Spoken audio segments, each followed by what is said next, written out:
Hello दोस्तों, चलिए शुरू करते हैं सेकंड ग्रेड एसएसटी स्टूडेंट्स के लिए पेपर 1 का पार्ट 2। क्वेश्चन नंबर 76 कांट का नीतिशास्त्र कहलाता है। देखिए 75 तक तो हमने कल कर लिए थे पहले पार्ट में, आज हम 76 से शुरू करेंगे। कांट का नीतिशास्त्र कहलाता है परिणाम निक्षेपण, प्रत्यायवादी, परिणाम सापेक्ष या फिर वस्तुवादी। तो इसका आंसर क्या हो जाएगा? कांट का नीतिशास्त्र परिणाम निक्षेपण कहलाता है। क्या कहलाता है? कांट का नीतिशास्त्र परिणाम निक्षेपी कहलाता है। ठीक है, इस प्रकार इसका आंसर क्या हो गया? ऑप्शन ए हो गया। अगले प्रश्न में चलते हैं। अपने आप में स्वतः शुभ है। अपने आप में ही स्वतः शुभ क्या है? ईश्वर है, आत्मा है, मानव है या शुभ संकल्प है? यानी अपने आप में ही स्वतः शुभ क्या होता है?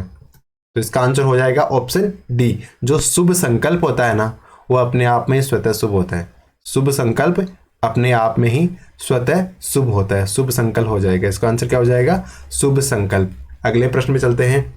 किस नैतिक सिद्धांत के अनुसार कोई भी कर्म आकस्मिक और अकारण नहीं होता? यानी कौन सा वो नैतिक सिद्धांत है जिसके अनुसार कोई भी कर्म यानी जो कार्य आप कर रहे हैं वो आकस्मिक नहीं होता, ना ही वो अकारण होता है? ये भाग्यवाद के अनुसार, क्रियावाद के अनुसार, नियतत्ववाद के अनुसार या अनियतत्ववाद के अनुसार? तो इसका आंसर क्या हो जाएगा? ऑप्शन सी।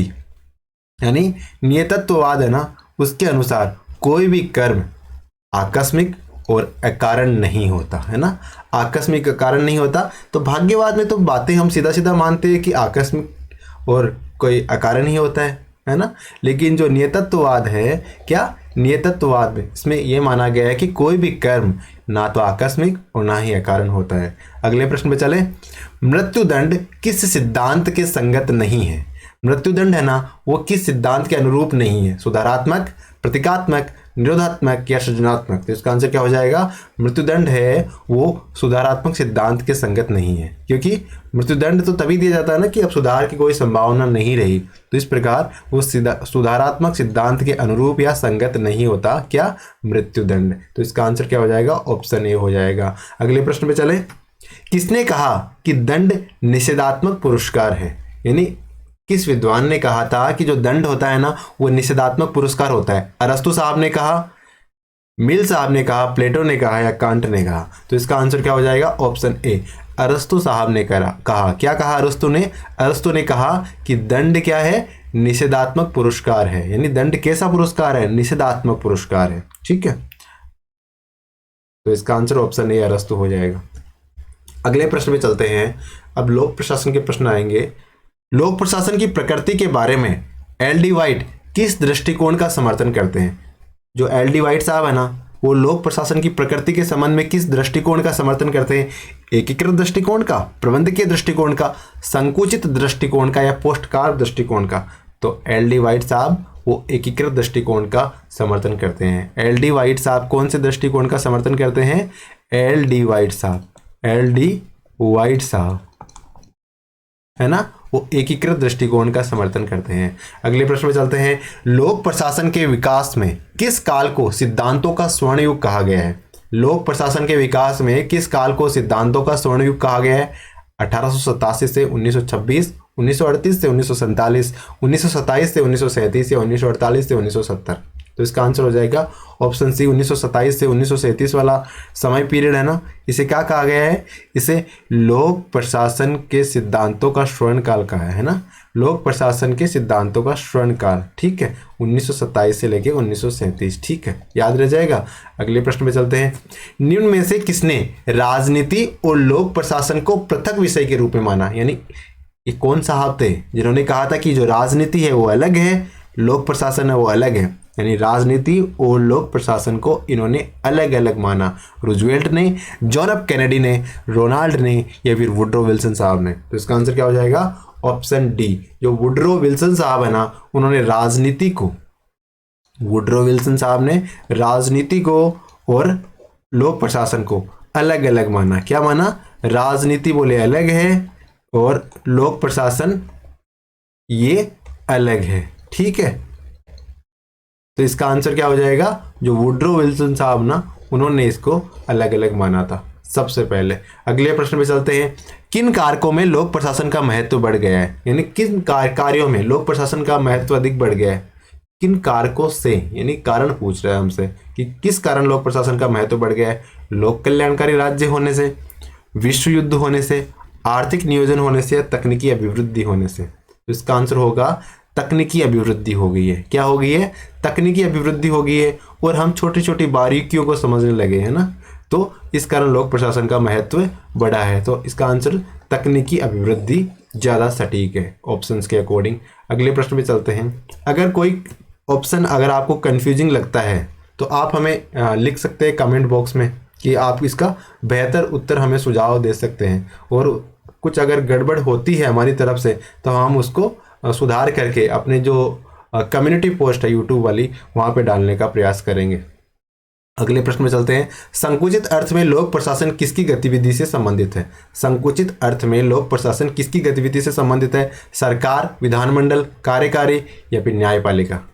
तो इसका आंसर हो जाएगा संकुचित अर्थ में ना लोक प्रशासन कार्यकारियों के लिए, जो एग्जीक्यूटिव होते हैं ना, एग्जीक्यूटिव जो मतलब नीति निर्णायक होते हैं, उनसे संबंधित ज़्यादा माना है। लेकिन वास्तविकता में तो लोक प्रशासन का महत्व हर जगह है। सरकार को भी, विधानमंडल को भी, कार्यकारी को भी, न्यायपालिका को भी लोक प्रशासन का महत्व है। लेकिन अगर संकुचित अर्थ में बात करें तो सबसे ज़्यादा मतलब लोक प्रशासन का संबंध ही सीधा सीधा एग्जीक्यूटिव से माना है ना, जुडिशरी से नहीं माना है। ठीक है, अगले प्रश्न पे चलते हैं। पोस्ट कार्ब में सीओ का अर्थ क्या है? पोस्ट कार्ब जो शब्द है ना, उसमें सीओ क्या होता है? कंट्रोल होता है, कम्युनिकेशन होता है, कमांड होता है, कोऑर्डिनेशन होता है। तो पोस्ट कार्ब में सीओ क्या होता है? पोस्ट कार्ब में जो सीओ शब्द है इसका अर्थ होता है कोऑर्डिनेशन। सीओ का अर्थ क्या है? कोऑर्डिनेशन, है ना, समन्वय। क्या है? कोऑर्डिनेशन। पोस्ट कोर्प जो शब्द है, टर्म है, उसमें सीओ शब्द का अर्थ है कोऑर्डिनेशन। ठीक है, अगले प्रश्न पे चलते हैं। निम्न में से लोक प्रशासन के पिता कहलाते हैं। लोक प्रशासन के पापा कौन है? गुडनाओ है, हर्बर्ट साइमन है, वुड्रो विल्सन है, या हेनरी है? कौन है भैया, बताओ। तो लोक प्रशासन के जो पिताजी हैं वो वुड्रो विल्सन को माना गया है। किसे माना गया है? वुड्रो विल्सन साहब को, है ना। इनको लोक प्रशासन के पापा कहते हैं, लोक प्रशासन के पिता कहते हैं। ठीक है, लोक प्रशासन के पिता कहते हैं। ठीक है, इस प्रकार इसको हमें याद रखना है। अगले प्रश्न में चलते हैं। लोक और निजी प्रशासन में भेद करने वाले प्रशासनिक चिंतन कौन है? अब देखो, लोक प्रशासन अलग है, निजी प्रशासन अलग है, इसमें जो भेद किया था वो प्रशासनिक चिंतक कौन है? एप्पलबी है, साइमन है, जोस या स्टम्प है, या फिर सभी है? तो इसका आंसर क्या हो जाएगा? इन सभी ने लोक प्रशासन और निजी प्रशासन में अंतर किया था। बोले लोक प्रशासन अलग चीज़ है और निजी प्रशासन अलग चीज़ है, तो एप्पलबी भी है, साइमन भी है, और जोस या स्टम्प साहब भी है। तो ये सभी हो जाएंगे, ऑप्शन डी इसका उत्तर हो जाएगा।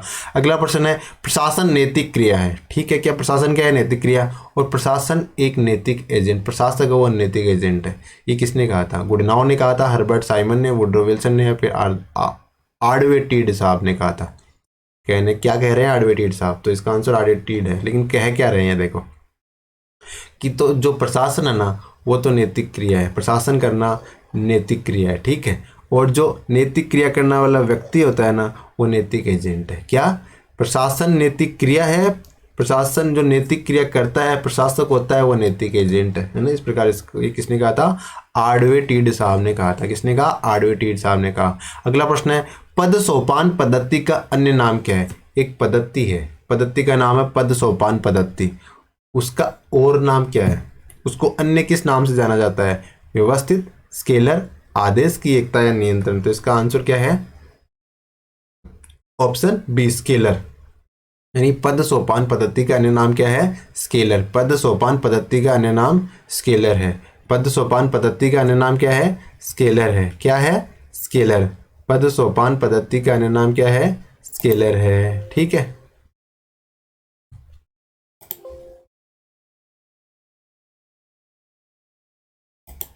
पद सोपान पद्धति का अन्य नाम क्या है? स्केलर है। अगला प्रश्न, नियंत्रण की सीमा का निर्धारक तत्व नहीं है। नियंत्रण की सीमा का निर्धारक तत्व कौन सा नहीं है? कार्य, समय, राज्य व्यवस्था, या स्थान? तो इसका आंसर क्या हो जाएगा? नियंत्रण की सीमा का निर्धारक तत्व कौन सा नहीं होगा? राज्य व्यवस्था। क्या? राज्य व्यवस्था है ना, वो नियंत्रण की सीमा का निर्धारित तत्व नहीं है। कौन सा?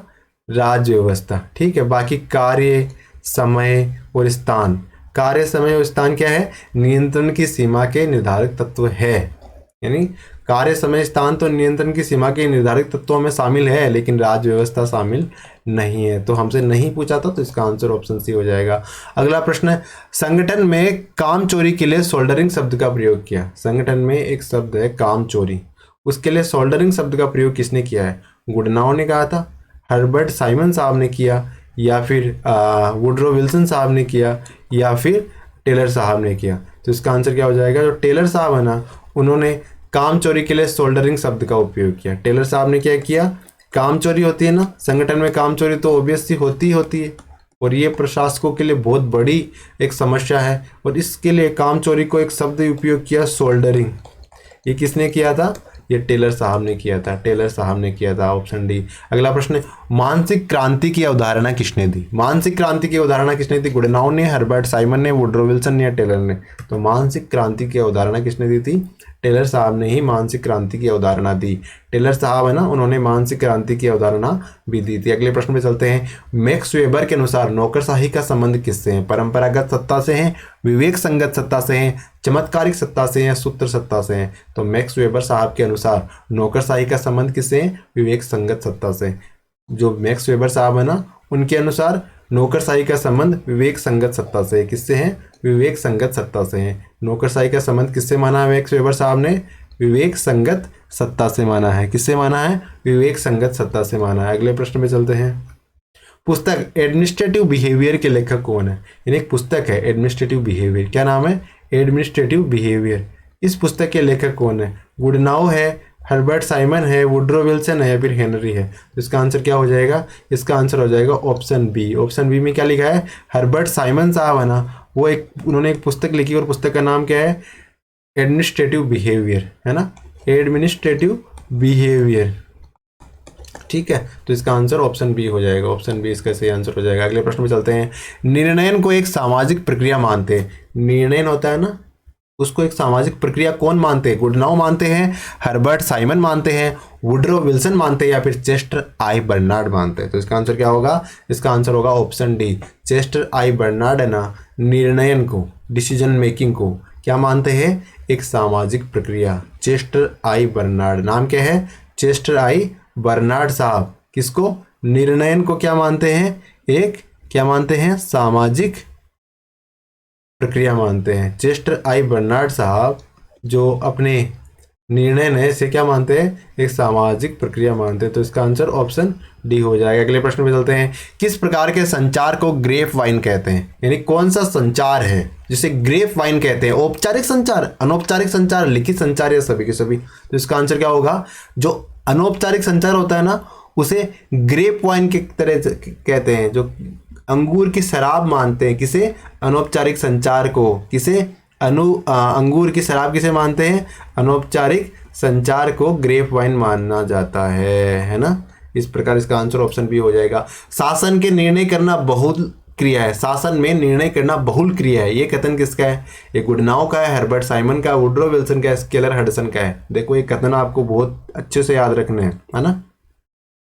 तो शासन में निर्णय करना बहुल क्रिया, ये कथन किसका? गुडनाउ का, हर्बर्ट साइमन का, वुडरो विल्सन का, या फिर स्केलर का? तो इसका आंसर हो जाएगा ऑप्शन डी। स्केलर हडसन साहब है ना, उन्होंने कहा था कि शासन में निर्णय करना बहुल क्रिया है। कैसी क्रिया है? बहुल क्रिया। अगले प्रश्न में चलते हैं। मनुष्य स्वभाव से ही आलसी होता है, ये मान्यता है। कैसी मान्यता है?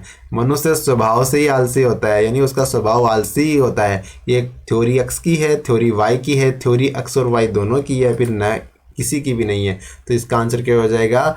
मनुष्य स्वभाव से ही आलसी होता है, ये थ्योरी एक्स की है। क्या है? थ्योरी एक्स की थ्योरी है। क्या है? एक्स की थ्योरी है ना। अगले प्रश्न में चलते हैं। The human side of enterprises किताब है, उसका नाम है the human side of enterprises. इसके लेखक कौन है? हसबर्ग है, टेलर है, साइमन है, या मैकग्रेगर है? तो इसका आंसर क्या हो जाएगा? Option D. जो मैकग्रेगर साहब है ना, उन्होंने लिखी है the human side of enterprises. Human side of enterprises किसने लिखी है? मैकग्रेगर साहब ने लिखी है। किसने लिखी है? मैकग्रेगर साहब ने the human side of enterprises, यानी इंटरप्राइजेज का ह्यूमन साइड ये मैक ग्रेगर ने लिखी है। किसने लिखी है? मैक ग्रेगर साहब ने। वैयक्तिक स्वतंत्रता पर किसी भी प्रकार के बंधन और नियंत्रण का विरोधी है।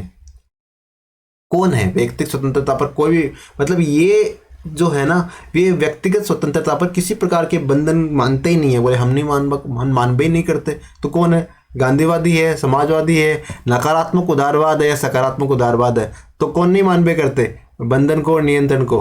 तो इसका आंसर क्या हो जाएगा? ऑप्शन डी, सकारात्मक उदारवाद वाला ना, वो क्या कहते हैं कि हम व्यक्तिगत स्वतंत्रता पर कोई बंधन या नियंत्रण नहीं मानते हैं, है ना। तो इसका आंसर ऑप्शन डी हो जाएगा। अगला प्रश्न है, निम्न में से कौन सा तत्व है कल्याणकारी राज्य का समर्थन नहीं करता? यानी कौन सा तत्व है जो कल्याणकारी राज्य का समर्थन नहीं करता? नौकरशाही का विकास, उत्पादन में वृद्धि, अधिकतम लोगों का अधिकतम कल्याण, या राज्य की बाध्यकारी शक्ति का प्रयोग? तो कल्याणकारी राज्य का समर्थन कौन सा नहीं करता? इनसे इंगित ही हो जाएगा कि राज्य की अगर बाध्यकारी शक्ति का प्रयोग करेगा तो वो कल्याणकारी राज्य थोड़ी रहेगा बाद में। तो बाद में तो एकात्मक शासन हो जाएगा, एक व्यक्ति के पास सत्ता होने की संभावना हो जाएगी, है ना। तो राज्य की बाध्यकारी शक्ति का प्रयोग ना कल्याणकारी राज्य का समर्थन नहीं करता। बाकी नौकरशाही का विकास तो कल्याणकारी राज्य में चाहिए, नौकरशाही, उत्पादन में वृद्धि तो कल्याणकारी राज्य के लिए चाहिए, तभी तो जिन लोगों को जिन चीज़ों की आवश्यकता हो उनकी पूर्ति हो पाएगी। और अधिकतम लोगों का अधिकतम कल्याण, तो ये तो कल्याण के राज्य का केंद्र बिंदु है भाई साहब, अधिकतम लोगों का अधिकतम कल्याण। तो इसका आंसर ऑप्शन डी हो जाएगा। अगले प्रश्न में चलते हैं, महात्मा गांधी को किस शक्ति में सम्मिलित किया जा सकता है? महात्मा गांधी किस शक्ति थे? आर्थिक शक्ति थे, राजनीतिक शक्ति थे, या विचारधारात्मक शक्ति थे? इनमें से कोई नहीं। तो महात्मा गांधी कौन थे? तो क्या किस प्रकार की शक्ति थे महात्मा गांधी? तो वो मतलब दुबला पतला व्यक्ति और उसके पीछे हजारों लोगों की भीड़। तो उस व्यक्ति के पीछे कौन आ रहा था? उसके विचारों के पीछे आ रहे थे। किसके पीछे? उसके विचारों के पीछे। तो महात्मा गांधी को विचारधारात्मक शक्ति कह सकते हैं। क्या कह सकते हैं? विचारधारात्मक शक्ति। ऑप्शन सी इसका सही आंसर हो जाएगा। अगले प्रश्न में चलते हैं, संप्रभुता के आदेश ही कानून है, किसने कहा? एक कथन है, वो कथन है कि संप्रभुता के जो आदेश होते हैं ना वही कानून है। किसने कहा है? विलोबी ने, बोधा ने, ऑस्टिन ने, होब्स ने? तो किसका आंसर क्या हो जाएगा? संप्रभुता के आदेश ही कानून है, ये कहा है ऑस्टिन साहब ने। किसने? ऑस्टिन साहब ने।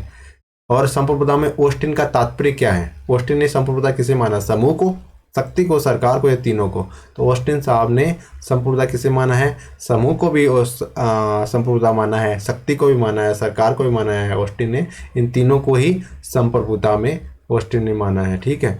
अगला प्रश्न, निम्न में से किस विशेषता को बहुलवादी स्वीकारते हैं? यानी इनमें से कौन सी विशेषता है जिसे बहुलवादी व्यक्ति स्वीकारते हैं? असीमित, अनन्यता, अनेकात्मकता, या आदेयता? तो इसका आंसर क्या हो जाएगा? ऑप्शन बी, अनन्यता है ना, इसे बहुलवादी स्वीकारते हैं। किस विशेषता को बहुलवादी स्वीकारते हैं इनमें से? तो अनन्यता को बहुलवादी जो होते हैं ना वो स्वीकारते हैं। अगला प्रश्न है, स्वतंत्रता और समानता परस्पर असंगतिपूर्ण है, ये कथन किसका है? जो स्वतंत्रता है और जो समानता है वो परस्पर असंगतिपूर्ण है, ये कथन किसका है? मार्क्स का, होब्स का, एडम स्मिथ का, या फिर डी टॉकविले का? तो ये है डी टॉकविले का। और स्वतंत्रता और समानता परस्पर असंगतिपूर्ण है, ये डी टॉकविले ने कहा है, और इसका उत्तर भी डी हो जाएगा इस प्रकार, है ना। तो स्वतंत्रता, कथन क्या है? स्वतंत्रता और समानता आपस में कैसी है? असंगतिपूर्ण। कैसी है? असंगतिपूर्ण। किसने कहा है? डी टॉकविले ने कहा है। देखो याद कर लो इसको, स्वतंत्रता, समानता, परस्पर असंगतिपूर्ण, डी टॉकविले। ठीक है। अगले प्रश्न पे चलते हैं, द कॉन्सेप्ट ऑफ लिबर्टी किताब है, द कॉन्सेप्ट ऑफ लिबर्टी, इसके लेखक कौन है? मार्क्स, होब्स, एडम स्मिथ, या ईसा बर्लिन? कौन है? द कॉन्सेप्ट ऑफ लिबर्टी जो किताब है उसके लेखक ईसा बर्लिन। कौन है? ईसा बर्लिन ने लिखी द कॉन्सेप्ट ऑफ लिबर्टी, है ना। Isaiah Berlin, the concept of liberty. अगले प्रश्न में चलते हैं, कानून की दृष्टि में समानता किसका आधार है? कानून की दृष्टि में समानता किसका आधार है? कानूनी न्याय का, निरपेक्ष समानता का, आनुपातिक समानता का, या राजनीतिक समानता का? तो इसका उत्तर क्या हो जाएगा? ऑप्शन ए, कानूनी न्याय का। कानून की दृष्टि में समानता क्या है? कानूनी न्याय। कानूनी न्याय तो समानता होगी ना कानून की दृष्टि में, तो इसका उत्तर हो जाएगा ऑप्शन ए। अगले प्रश्न पे चलते हैं, रोल्स की न्याय अवधारणा में प्रस्तुत प्रयास है। रोल्स साहब ने जो न्याय अवधारणा दी है उसमें क्या प्रयास किया है? व्यक्तिवाद का समर्थन किया या प्रत्यायवाद की समालोचना की है, उपयोगितावाद का विकल्प दिया है या फिर वैज्ञानिक समाजवाद का समीकरण दिया है। तो इसका आंसर क्या हो जाएगा, जो रोल्स साहब की न्याय अवधारणा है उसमें वैज्ञानिक समाजवाद का समीकरण है। क्या है, वैज्ञानिक समाजवाद का समीकरण, वैज्ञानिक समाजवाद का समीकरण है ना, रोल्स की न्याय अवधारणा में। किसमें, रोल्स साहब की न्याय अवधारणा में, न्याय अवधारणा में। ठीक है, रोल्स साहब की न्याय अवधारणा में वैज्ञानिक समाजवाद का समीकरण दिया गया। अगला प्रश्न है, यूनानी विचारकों द्वारा न्याय के किस पहलू पर बल दिया। जो यूनानी विचारक थे उन्होंने न्याय के किस पहलू पर बल दिया है, सामाजिक, नैतिक, वैधानिक या राजनीतिक। तो देखिए यूनानी विचारकों ने न्याय के नैतिक पहलू पर बल दिया है, बहुत अच्छा काम किया उन्होंने।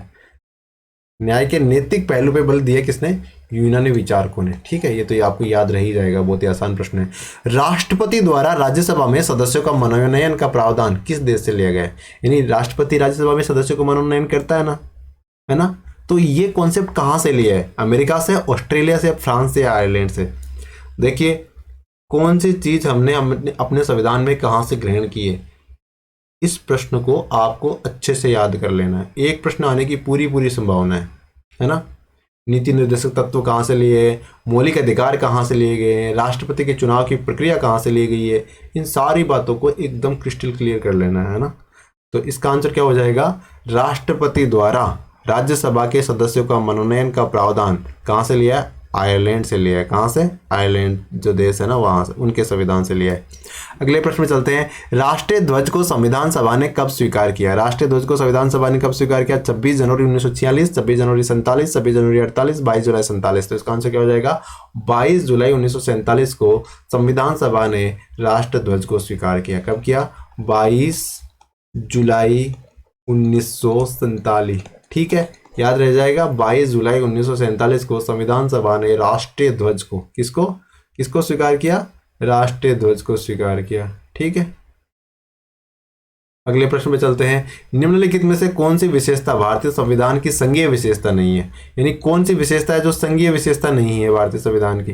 तो लिखित संविधान, या फिर इकहरी नागरिकता, द्विसदनात्मक सरकार, या फिर क्या, मौलिक अधिकार। तो इसका आंसर क्या हो जाएगा, देखो संघीय व्यवस्था में क्या होता है, संघीय व्यवस्था जैसे फेडरल कहते हैं ना, जैसे फेडरल कन्फेडरेशन, फेडरेशन, तो उसमें इकहरी नागरिकता नहीं होती, दोहरी नागरिकता होती है। यानी एक देश में अलग अलग राज्य, और उन राज्यों, जैसे आपको उस देश की नागरिकता तो लेनी है, पर्टिकुलर राज्य की नागरिकता भी आपको लेनी पड़ेगी, है ना।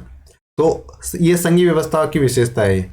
लेकिन अपने पास तो भारत देश में इकहरी नागरिकता, यानी आपके पास मतलब भारत की नागरिकता होनी चाहिए, राज्य की नागरिकता कुछ भी नहीं है ना।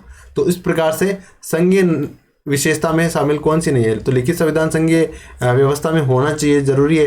द्विसदनात्मक सरकार होना चाहिए, एक प्रतिनिधि करता है राज्य का और एक मतलब केंद्र का प्रतिनिधित्व करता है, और मौलिक अधिकार तो होने चाहिए। लेकिन जो इकहरी नागरिकता है ये संघीय व्यवस्था की ना होकर एकल जो अपना एकात्मक शासन की व्यवस्था हो गई, जिसमें पावर किसके पास में होता है, केंद्र के पास में होता है।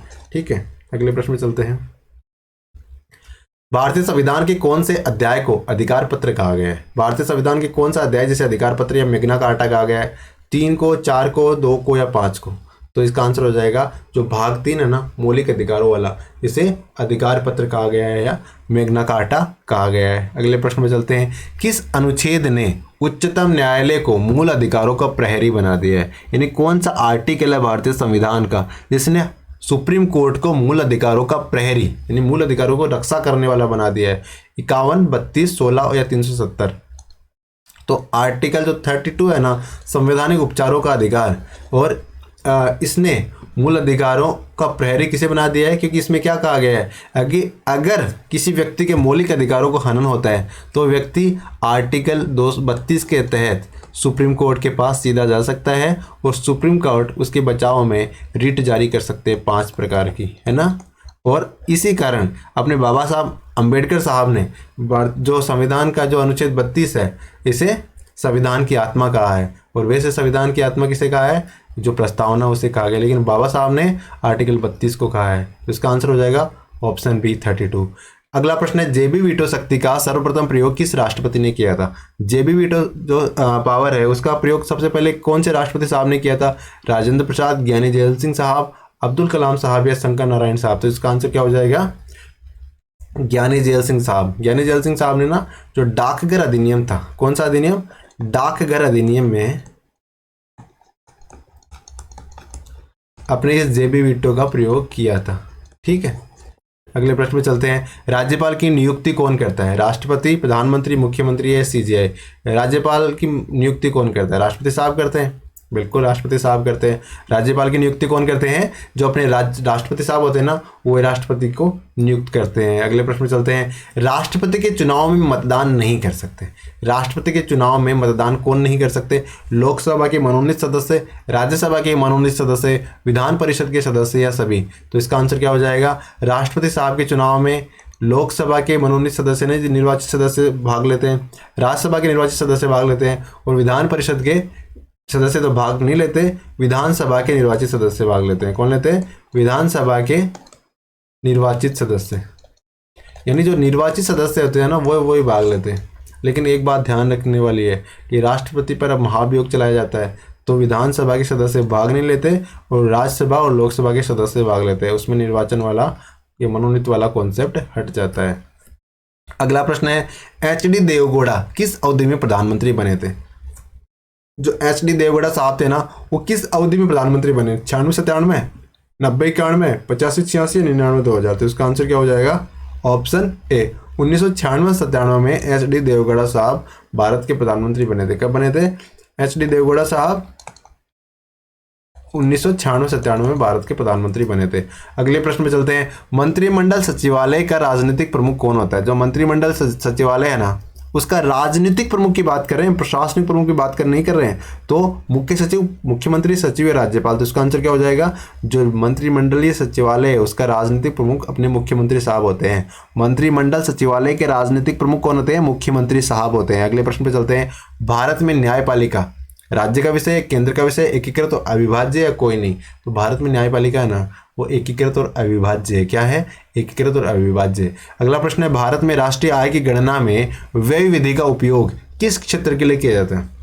भारत की राष्ट्रीय आय की गणना करनी है, इसमें व्यय विधि का उपयोग किस क्षेत्र में करना है? सार्वजनिक प्रशासन, सुरक्षा, अन्य सेवाएं, निर्माण कार्य? तो जो निर्माण कार्य है ना, उसमें व्यय विधि का प्रयोग किया जाएगा, क्योंकि निर्माण कार्य में व्यय विधि ज़्यादा उपयुक्त है ना। राष्ट्रीय आय की गणना करने में निर्माण कार्य में व्यय विधि का प्रयोग किया जाएगा, है ना।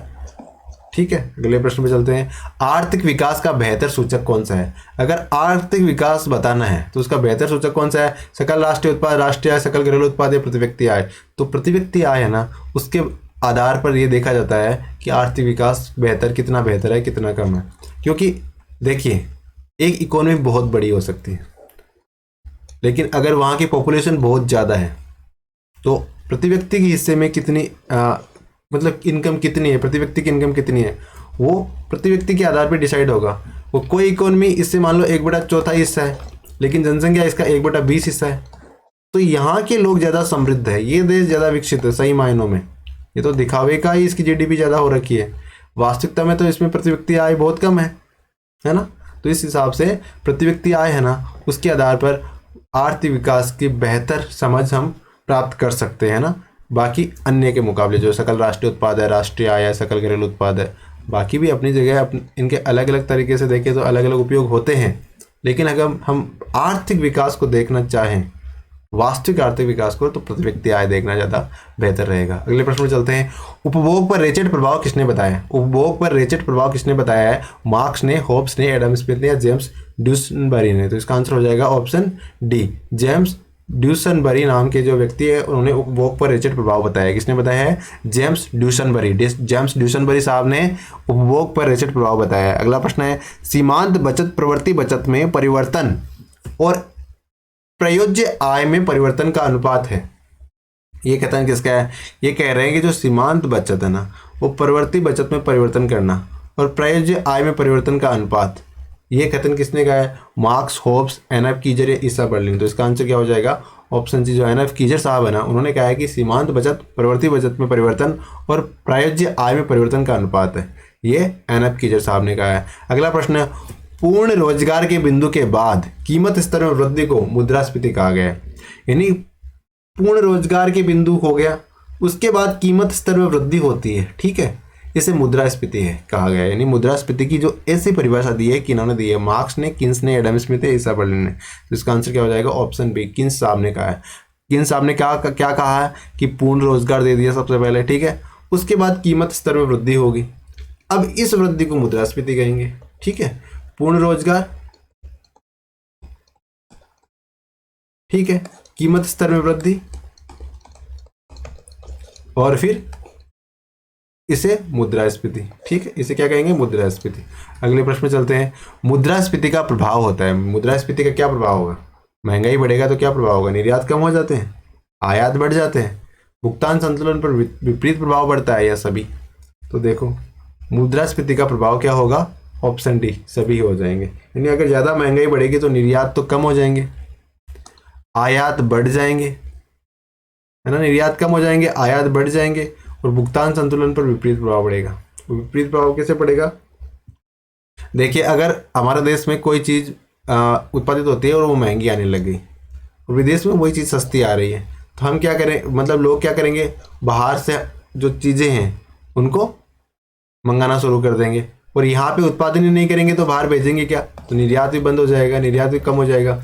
अगर आयात बढ़ गया, निर्यात घट गया, इससे क्या होगा? हमारा जो बैलेंस ऑफ पेमेंट है, भुगतान संतुलन है, उस पर नेगेटिव इम्पैक्ट ही पड़ेगा सीधा सीधा। तो इसका आंसर उपयुक्त सभी हो जाएगा, ठीक है। अगले प्रश्न में चलते हैं। दो पूरक वस्तुओं के मध्य पूरक लोच होती है। दो पूरक वस्तुएं हैं, उनके मध्य पूरक लोच कैसी होती है? ऋणात्मक होती है, धनात्मक होती है, शून्य होती है, इकाई के बराबर होती है। तो इसका आंसर हो जाएगा ऋणात्मक होती है। दो पूरक वस्तुओं के मध्य पूरक लोच ऋणात्मक होती है। इस लाइन को ऐसे याद रखना है कि दो पूरक वस्तुओं के मध्य पूरक लोच कैसी होती है? ऋणात्मक होती है। अगला प्रश्न है, निम्न में से कौन सी वस्तुएं स्थानापन्न वस्तुएं हैं? यानी स्थानापन्न वस्तुएं मतलब वो उपयोग नहीं करे तो उसकी जगह दूसरी कर ले। तो कौन सी है? कॉफी और दूध। तो कॉफी और दूध पूरक वस्तुएं थोड़ी है, कॉफी और दूध तो स्थानापन्न वस्तु थोड़ी है, पूरक वस्तुएं है। हीरे और गाय, ये भी नहीं है। पेन और स्याही, ये भी पूरक वस्तुएं न कि स्थानापन्न वस्तुएं।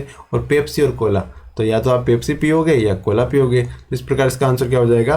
पेप्सी और कोला, क्योंकि आप पेप्सी पी रहे थे पहले, ठीक है, अब पेप्सी नहीं पी के पेप्सी को हटा दिया और अब कोला पी रहे हो, तो इसका मतलब ये क्या है? पूरक, ये स्थानापन्न वस्तु है। क्या है?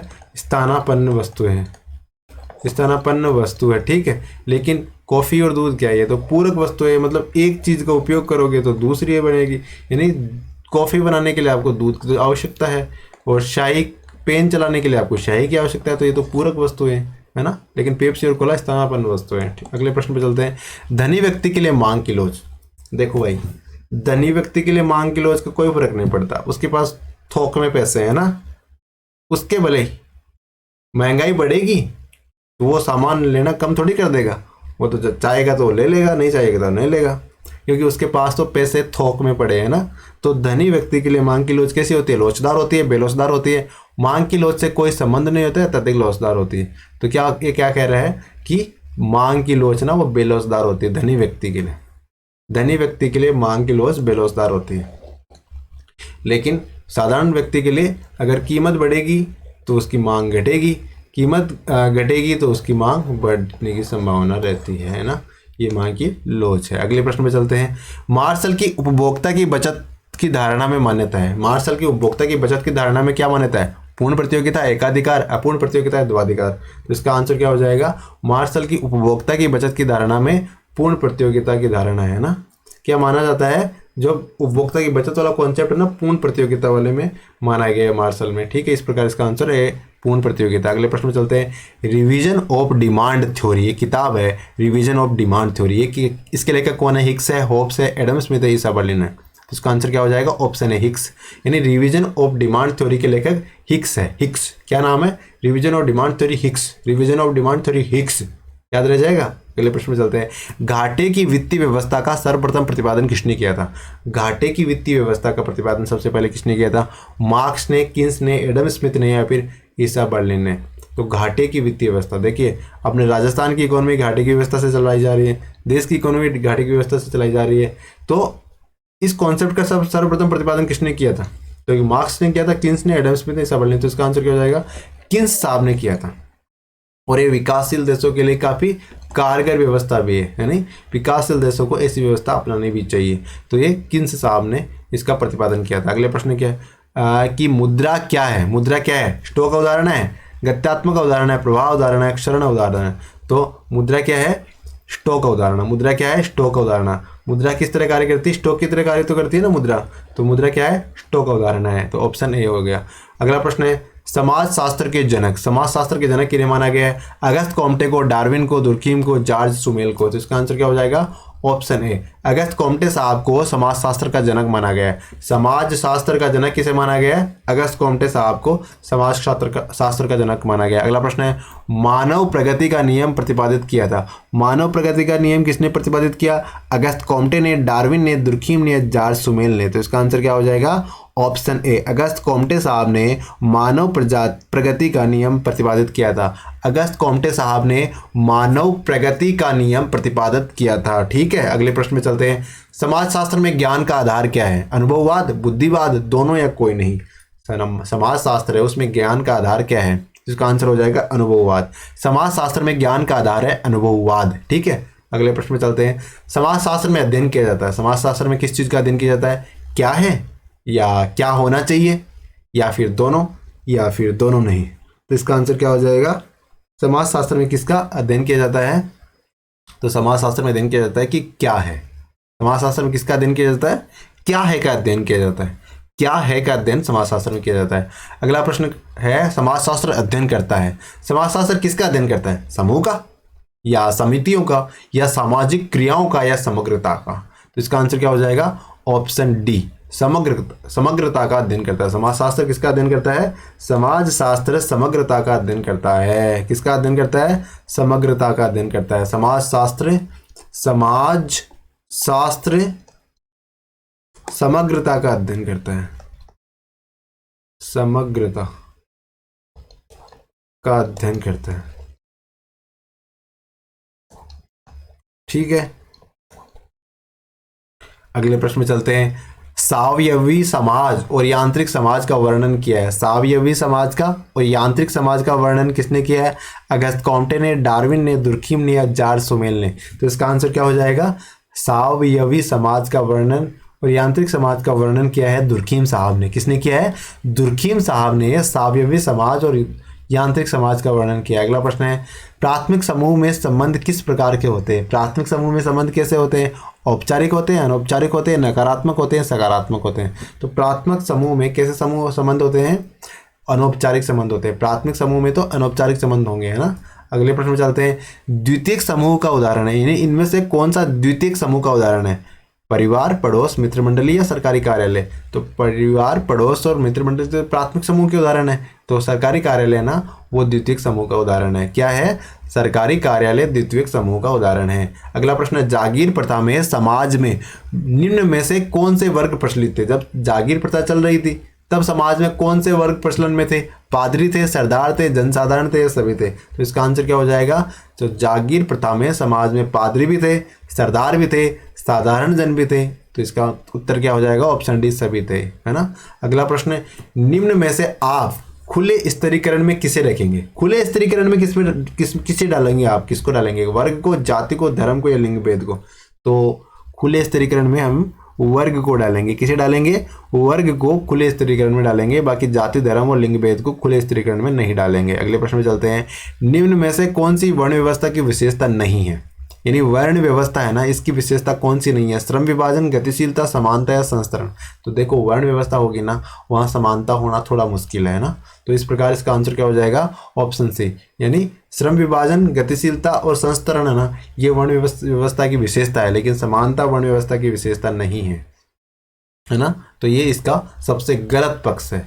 अगला प्रश्न, प्रभु जाति की अवधारणा किसने प्रस्तुत की थी? यानी कि अवधारणा है और अवधारणा का नाम है प्रभु जाति। वो किसने प्रस्तुत की? अगस्त काम्टे ने, डार्विन ने, दुर्खीम ने, या श्रीनिवास ने? तो प्रभु जाति की जो अवधारणा है ये किसने प्रस्तुत की? तो ये श्रीनिवास ने प्रस्तुत की। प्रभु जाति की अवधारणा श्रीनिवास ने प्रस्तुत की। ठीक है, अगले प्रश्न में चलते हैं। जाति का वर्तमान स्वरूप कौन से शासन की देन है? यानी जाति का जो वर्तमान स्वरूप है ना, वो किस शासन की देन है? मौर्यों की, गुप्तों की, मुगलों की या औपनिवेशिक शासन की? तो इसका आंसर क्या हो जाएगा? जाति का जो वर्तमान स्वरूप चल रहा है ये औपनिवेशिक शासन की देन है। किसकी देन है? औपनिवेशिक शासन की देन है। अगले प्रश्न पे चलते हैं। किसका मानना है कि गरीबी केवल मात्रा में भिन्न हो सकती है, अपने स्वरूप में नहीं? यानी कोई कम गरीब हो सकता है, कोई ज़्यादा गरीब हो सकता है, इस प्रकार मात्रा में तो भिन्न हो सकती है लेकिन स्वरूप में गरीबी भिन्न नहीं होगी। ये किसने कहा? अगस्त काम्टे ने, रोसी ने, ब्लम ने, दुर्खीम और जॉर्ज सुमेल ने। तो इसका आंसर क्या हो जाएगा? ऐसा कहा है रोसी और ब्लम साहब ने। यानी क्या कह रहे हैं कि गरीबी केवल मात्रा में भिन्न हो सकती है लेकिन स्वरूप में भिन्न नहीं हो सकती। और आज के वीडियो का अंतिम प्रश्न और पेपर नंबर 1 का भी अंतिम प्रश्न हो गया। इसके बाद में हम पेपर नंबर 2 लेके आएंगे। सच्चर समिति का संबंध है हिंदू संप्रदाय से, जनजाति कल्याण से, मुस्लिम संप्रदाय से या जैन संप्रदाय से? तो इसका आंसर हो जाएगा सच्चर समिति का संबंध अपने मुस्लिम संप्रदाय से है। किससे है? अपने जो मुस्लिम भाइयों से, उनसे संबंध है, सच्चर समिति का संबंध है। ठीक है, इस प्रकार हमने 150 क्वेश्चन कंप्लीट कर लिए हैं, टेस्ट नंबर 1 पूरा कर लिया है ना। तो आपसे छोटा सा निवेदन है कि अपने दोस्तों को बताएं